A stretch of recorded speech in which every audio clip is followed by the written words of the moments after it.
There is no shortage of things to do at the festival, but these are some of our favorites. 1. Tube slide. New for 2020, the festival set up 16 tube sliding lanes. You start at the top of a hill in Jean Drapeau Park with views of downtown Montreal before sliding to the bottom. Thrill seekers can go even faster in the superslide lanes. 2. Skater's Path. Skate along a refrigerated path next to the St. Lawrence River for almost 1,000 feet, 300 meters. You can bring your own skates or rent a pair on site. 3. Climb aboard Captain Crinière's ship made completely out of ice. The ship even has slides inside, perfect for young ones. 4. Catch ice artist Nicolas Godon in action as he carves ice sculptures live. He performs 3 times each day of the festival. 5.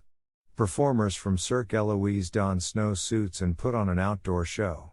The Alpine Adventure sees them climb to top of Mount Boule-de-Neige while doing daring acrobatic feats.